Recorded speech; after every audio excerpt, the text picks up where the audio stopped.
Gracias, Carlitos, gracias, Helio. Nos vamos a meter de lleno en todo el análisis. Aquí está Esteban Domecq, aquí está Diego Guelar, el ex embajador en China. Esteban es economista. Gracias a ambos por venir. Bienvenidos, buenas tardes.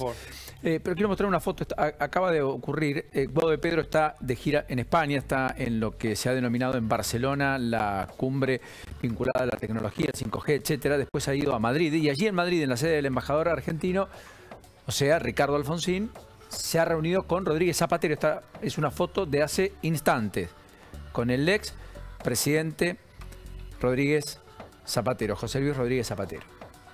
Antes mantuvo un encuentro con la secretaria general de Podemos y ministra de Derechos Sociales del Gobierno de España, Ione Belarra. Curiosamente, alguien de los que se opuso. Recuerden que se resquebrajó en torno al respaldo a la guerra que Pedro Sánchez ha hecho explícito, respaldo a Ucrania. Podemos no validó el envío de armas ofensivas de guerra a Ucrania, que ha hecho España, que lo hizo ayer. Podemos es parte de la coalición, había ministros, se escucharon, no aplaudieron, se quedaron en sus asientos mientras el resto se paró y aplaudió. Toda la oposición cobijó la decisión de Pedro Sánchez, salvo excepciones. Dentro del gobierno hubo con una de esas expresiones políticas se reunió Guado de Pedro antes de este encuentro con Rodríguez Zapatero que hace instantes ha trascendido. Digo, el alto al fuego, el cese temporario, acotado, limitado por cuestiones humanitarias para casi construir carriles para la sociedad civil, ¿es un signo? No, es un descanso de ambas partes. Así, lo define, descanso. Sí, que son las treguas necesarias en el medio de las guerras, que las dos partes, como coinciden que necesitaban, obviamente se ha informado públicamente de los problemas en la línea de abastecimiento a las tropas rusas, etcétera. Siempre, aunque fueran unas horas, un día de cierta tranquilidad, permite bajar la tensión y que cada uno recomponga, vaya al baño, se pegue una ducha. Es decir, son necesidades humanas. Cuando estamos en una película a veces decimos, pero fíjate, los protagonistas no van nunca al baño, ¿cómo hacen? Bueno, porque es ficción. En la realidad hay que comer, dormir, es decir, estas cosas generan estas necesidades, pero es nada más que esto. Hay una decisión muy clara, siguen los bombardeos avanzando de norte a sur, o sea, hay una decisión tomada de Putin, sin lugar a dudas. Sí, ahí lo que nos contaban es que ya hay muchos puentes que han sido destruidos, etcétera, para que por tierra no puedan llegar, que es más compleja la resistencia de lo que imaginó, creo, las fuerzas rusas, no hay duda. Ya es una proeza. Solo así hoy... Ya que hayan aguantado una semana es una proeza. Todos esperábamos que tomen Kiev a los 2-3 días, digamos. Sin lugar a dudas es una proeza. En muchos aspectos, yo no soy un especialista militar,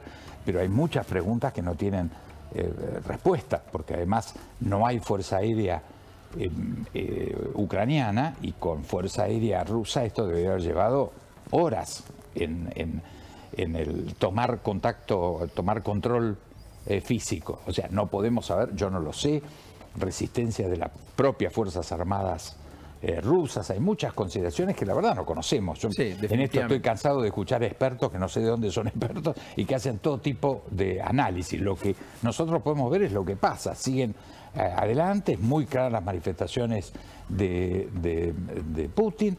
Hubo una declaración del presidente Macron que intentó un mediación, contacto telefónico. Dijo, lo peor está por venir. Exactamente. Pero en simultáneo que terminó de decir eso, horas después en Bielorrusia se alumbra cese al fuego parcial, no es ni una vela. Descansar. Yo creo que no es ni una lucecita de vela. O sea que tengo más voluntarismo en pensar que no, es lo que todos desearíamos que ocurriera, pero yo creo que acá desgraciadamente se han jugado todas las cartas. Esteban, acá hay un correlato inexorable en términos económicos. Hay un impacto por el bloqueo a Rusia, pero al mismo tiempo también ese impacto que lo sufre Rusia en una economía que por supuesto tiene menos valor, menos preponderancia, que está resquebrajada, que socialmente va a tener un correlato en pérdidas de empleo con el retiro de inversiones, etcétera. Pero también hay un correlato en Occidente, digamos, porque es de ida y vuelta. ¿Me contás un poco ese aspecto y qué estás viendo? Sí, efectivamente, pongamos en contexto, teníamos un mundo 2021 que se había ido, que había sido muy bueno en materia económica, a pesar del COVID, y un 2022 que en términos de recuperación, de comercio, de precios de commodity, y a pesar de un escenario en el cual se iba a venir toda la reversión de estímulos monetarios de los bancos centrales, teníamos una economía mundial que venía no toda marcha, pero venía saliendo muy fuerte de la crisis del COVID. El impacto inmediato, está claro que hay que ver dónde terminan los acontecimientos bélicos para cuantificar, digamos, a fin de año el impacto. Pero hoy lo que tenemos es un impacto casi que marginal en los mercados. Y esto es importante, porque las primeras balas vienen siempre por el canal financiero.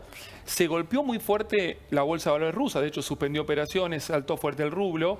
Hubo un impacto muy direccionado en las variables financieras rusas, algo en las economías del este, y en Europa ya fue poco, y en Estados Unidos nulo. Digamos, tenés en ese sentido algo interesante de que uno esperaba tal vez un daño más importante en el frente financiero y fue poco.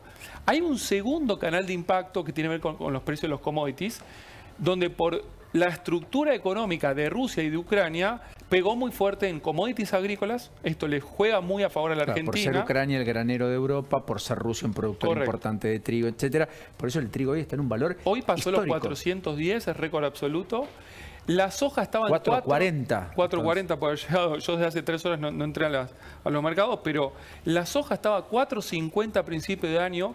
Con el avance de las milicias rusas ya venía subiendo y en la última semana saltó a 620 también. Y yo no sé en cuánto estará. ¿Cuánto se arroja hoy la soja? El último momento a 6.23, Paulino. 6.23. ¿Y el trigo? El trigo 4.48. 4.48. Inédito, histórico. Bueno, jamás inédito, el trigo valió eso en el mundo. Correcto. Esto tiene que ver precisamente con que Ucrania y Rusia son grandes jugadores de productos agrícolas y después tenés el impacto en los precios de la energía. Hoy el petróleo también subiendo fuertemente, acá en la zona de 120, etcétera. Entonces, acá tenés un segundo elemento. Perdón, 120 es el doble de lo que estaba hace 4 meses, que estaba en 60. Sí, 70. Estaba ya casi en la zona de 80, 90 a fin del año pasado. Por eso digo, hace 6 meses estaba ahí. Correcto. Casi en máximo de 10 años. Digamos, y esto es un problema, y esto sí va a tener un efecto de derrama en toda la economía mundial. ¿Por qué? Porque esta economía mundial, así como yo te digo, venía recuperándose con fuerza, con mucho más fuerza de lo que todos esperábamos en la salida de la pandemia. Digamos, el gran problema era que estaba inflacionando más. De hecho, Estados Unidos arriba del 7%. Y se venía toda, digamos, la artillería de los bancos centrales para empezar a contrarrestar esto. Y ahora se encuentran con este fenómeno. Y esto obviamente ¿Y vos crees también, que eso cambia la hoja de ruta del aumento de tasas? Sí, para seguramente. ¿Sí? Seguramente. ¿Crees que van a esperar un poco para seguir apoyando? No, hoy el sendero de desinflación es más incierto. Digamos, esa expectativa de tener una inflación a fin de año en la zona de 3% en Estados Unidos, hoy va a ser mucho más complejo de lograr. Y esto probablemente va a implicar mayor dureza en términos de la reversión de los estímulos de los bancos centrales. Con lo cual, digamos, más tasa de interés. O sea, un aumento de los bonos del Tesoro norteamericano que van a ser un poco los que absorban los flujos de inversión en el mundo. Por lo tanto, nos va a pegar a nosotros porque nuestros bonos van a ser poco apetecibles y muy riesgosos. Ahí Argentina tiene una virtud dentro de tanto defecto. Está desconectada del canal financiero. Digamos, claro, hoy con lo los cual, bonos el acuerdo están con en el fondo te van a poner un nivel distinto. Es que el acuerdo con el fondo no va a restablecer el ingreso a los mercados de capitales para la Argentina desde mi punto de vista. Y termino con el último canal y conecto con Argentina. Digamos, esto va a tender a un mundo que va a desacelerar en términos de la fase de recuperación que estaba transitando. Para mí desigual, Rusia ya ingresó en recesión, como vos mismo lo dijiste. La parálisis que está generando toda esta represalia comercial, económica y financiera está generando un daño enorme en Rusia que automáticamente ingresa en recesión. Europa tenía una salida más lenta, eventualmente en función de cómo continúe el conflicto, probablemente no recupere, quede en cero, tal vez recesión, y Estados Unidos va a desacelerar, el mundo va a desacelerar. Entonces uno baja a la Argentina, tenemos un mundo con más inflación y menos actividad. Y Argentina ya tenía un problema, digamos, de inflación. Es cierto que los commodities agropecuarios de alguna manera nos van a dar un poco más de dólares, pero eso que te da, te lo va a sacar la energía. Entonces la balanza comercial va a quedar neutra en términos de mejoras. Digamos, para la Argentina, en definitiva, esto es un mundo desacelerando con más inflación. Para una Argentina inflacionaria va a implicar inflacionar todavía más. Es impresionante cómo Esteban puede sintetizar, digamos, con esa cantidad de datos y con toda la expertise que tiene. Yo solo un dato. España, se conoció el dato del desempleo ayer, y tiene más empleados que en la prepandemia. Hizo una reforma laboral, en términos contractuales, tiene más empleado registrado, por lo tanto menor desempleo, aún sin tener el sector turismo ni siquiera en los parámetros prepandemia, que es una de las economías donde el sector turismo es más tracción, es casi el 20% del PBI, en la Argentina es ni siquiera el 3%, digamos. Imaginemos que esa es la idea que vos querías dar, digamos, que el mundo se recuperó muy rápido, aún Europa, y que esto lo puso como una especie de impas la guerra, pero que no hay un correlato tampoco tan fuerte por lo pronto como se hubiera imaginado en la antesala frente a un conflicto bélico. Efectivamente, y te diría que Argentina en parte no tiene tanto para envidiar de España. Porque es cierto lo que dijo el presidente. Argentina también recuperó el nivel de empleo prepandemia, pero con una trampa. Esta economía en 2 años rompió 40.000 empleos registrados y sumó 70.000 públicos y 170.000 monotributistas. Esto no es menor. O sea, hay más empleo registrado que pagan aportes, pero mucho más independiente, individual, volátil. Sí, volátil. A ver, una persona que se quedó sin trabajo estable en alguna corporación o en una se pyme, creó su propio empleo. Claro, me abro el monotributo, me pongo a trabajar para una de las empresas de envíos rápidos, pero eventualmente si yo me enfermo no cobro. Si salgo y no hay trabajo, no cobro tampoco. Vacaciones pagas no tengo. Hay una precarización laboral muy importante y esto explica un dato interesante, porque la economía argentina, el mundo se recuperó con fuerza y Argentina también, muy apalancado por el boom de commodities el año pasado. Fue un viento de cola extraordinario. Después podemos hablar del otro frente, porque ¿cuánto se acumuló de reservas? Nada. Pero la economía, vamos a decirlo, estaba en el piso 100, se va al 90, del 90 vuelve al 100. ¿Qué pasó con la pobreza? El 35 subió al 42, quedó en 40. ¿Por qué? Bueno, por esto. Precarización laboral, no se pudo recomponer el ingreso real, el incremento del Estado, el sector privado castigado. Digamos, esta economía se comprometió en términos de la fase de recuperación, se forzó la máquina el año pasado, desestabilizó el frente financiero cambiado monetario, que es lo que tenemos que acordar ahora con el fondo y arreglar, y de alguna manera seguimos sin poder resolver problemas de una economía.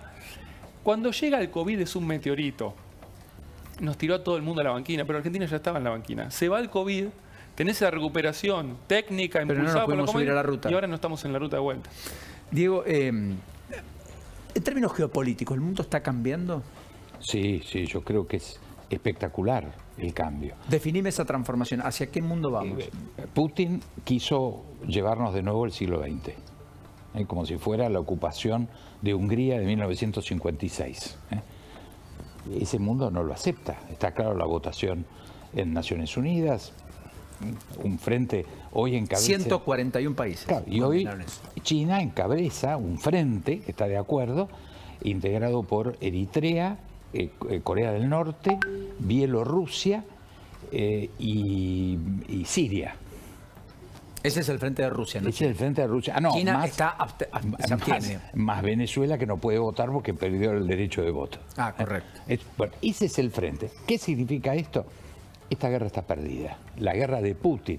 Rusia es una gran nación, fue un gran imperio, fue la Unión Soviética. Sos taxativo, la guerra de Putin está perdida, no tengo la menor duda. Esto es un intento porque el mundo ha decidido eso. Pensar que Suecia, Finlandia y Suiza, países que históricamente nadie les hubiera pedido que rompan con su neutralidad absoluta, y la rompieron. Sí, claro. Suiza embargando cuentas, cosa inédita.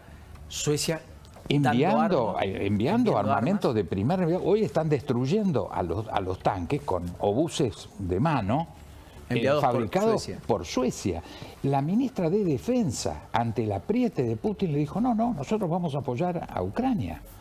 Esto es un hecho absolutamente... Cuento esto, hay miles, ¿no? Pero estos son los significativos que marcan que el mundo no quiere volver al siglo XX. Le pregunta el millón, ¿por qué está equidistante China? ¿Por qué es tan ambivalente? ¿Por qué se abstiene, no condena ni tampoco favorece? En este conflicto, decididamente, su abstención es estar en contra. Es muy sencillo. ¿Cómo empieza este...? Perdón, hay muchos que me dicen, la abstención es estar a favor de Rusia. Vos me decís, no. ¿la abstención es estar en contra? ¿Qué es lo que gatilla este conflicto? El reconocimiento de las dos provincias del este como la independencia. Separatistas, digamos. Bueno, China tiene 4 regiones que tienen reivindicaciones separatistas y para China eso es intocable. Más, si uno lee el comunicado, hay que entender el idioma chino.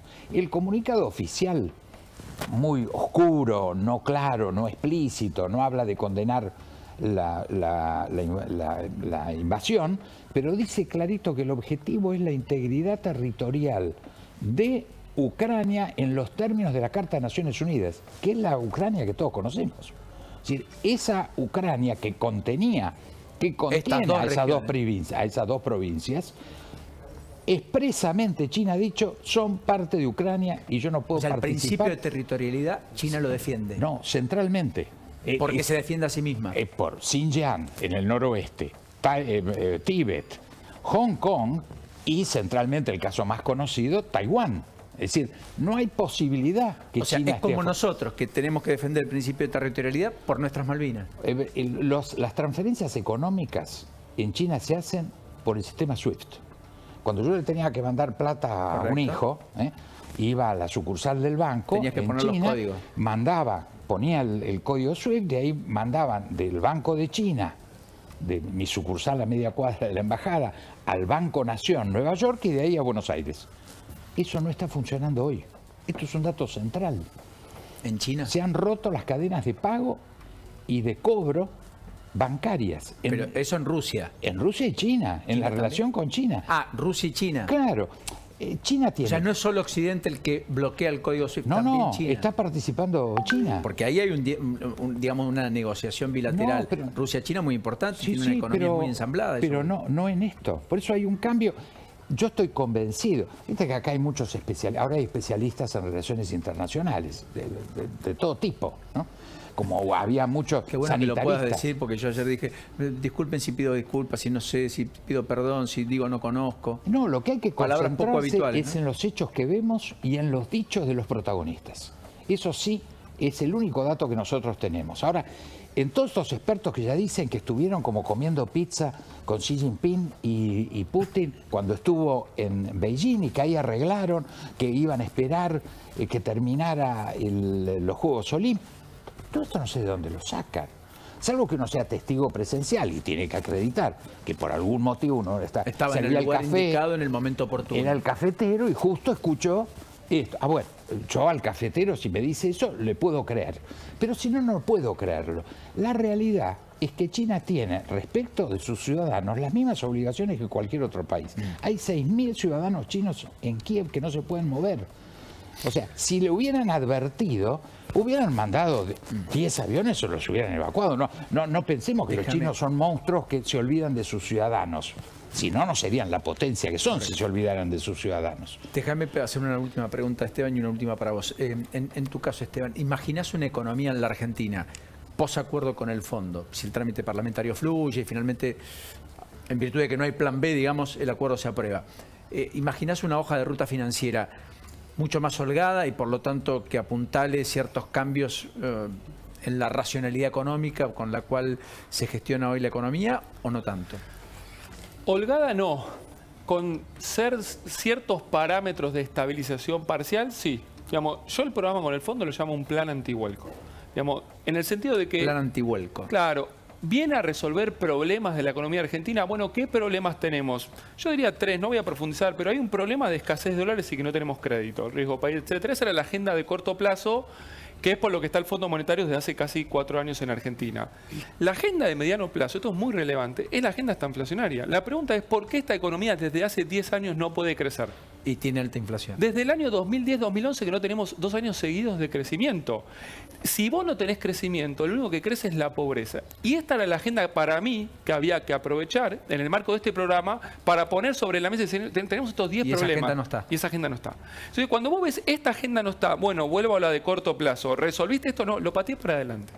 Digamos, en el sentido que acá es un programa sin reformas estructurales, digamos, sin una consolidación fiscal monetaria contundente, hay una laxitud fiscal, decir, bueno, voy a ir cerrando, no sé cómo, se empieza a conocer algunos detalles.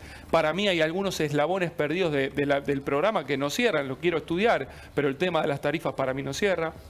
El tema de la acumulación de reservas para mí no cierra. Entonces, en ese sentido, este programa, si es antihuelco, el fondo te pone parantes, para que no, pero yo te diría, no tiene garantías. Entonces, holgura no. Eventualmente la brecha puede bajar un poquito, dudo que puedas recomponer reservas, y si no recomponer reservas va a ser muy difícil contener todo el desorden monetario que tenés atrás.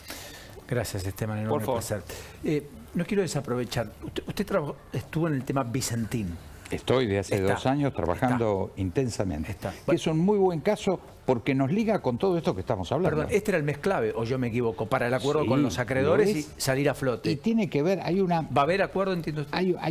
Yo estoy seguro que sí, pero hay un paralelismo entre la situación vicentina y la situación país. ¿Cuál? O sea, nosotros decimos, se encuadró Argentina en el mundo a partir de la declaración del canciller en Ginebra y de la votación en Naciones Unidas. No, ese es el 20%, el 15% de la reinstalación de Argentina en el mundo occidental al que pertenecemos.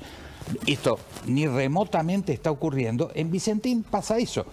El representante del gobierno en el proceso de Vicentín no son los bancos privados, no son los 1000 o más productores granarios, sino que es el Banco Nación.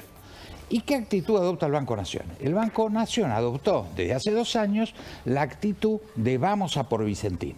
Que Vicentín o quiebre o se estatice. La actitud desde Vicentín, ¿cuál fue? No, ni quiebra, ni estatización, ni extranjerización. Y logramos un equipo de gente, sin lugar a dudas, no yo a título personal, pero me siento honrado de estar trabajando en ese equipo, en haber juntado un Dream Team, que es ACA, la principal cooperativa agraria, Molinos, una gran compañía alimentaria de Argentina privada, y Viterra, una gran compañía internacional. La compañía internacional en minoría. Este consorcio está aspirando a quedarse con la Vicentín del futuro, apoyada por los bancos extranjeros, por otros bancos nacionales y por la mayoría de los productores. Sin embargo, el Banco Nación sigue con el argumento predefinición, o sea, con la Argentina esta que se encuadraba en el anti-Argentina o antimundo. Y esto no puede ser. Hay un dato muy importante. El último. Vicentín es como fue en su momento el grupo SIAM o Sacetru, grandes empresas y muchas con miles mucha de medianas y raigambre pequeñas en Argentina, que se perdieron en cada crisis. Esta no se va a perder. Estamos en una enorme oportunidad. El nuevo conjunto que se arma representa 74 millones de toneladas de grano por año y todo el resto del sistema 90. Una oportunidad extraordinaria. Y todavía el gobierno, dentro del Banco Nación, que es su representación en este proceso, en vez de apoyar este proceso, está trabajando para que la empresa o quiebre o se estatice. Hay algo que hay que ajustar. Gracias. Urgente.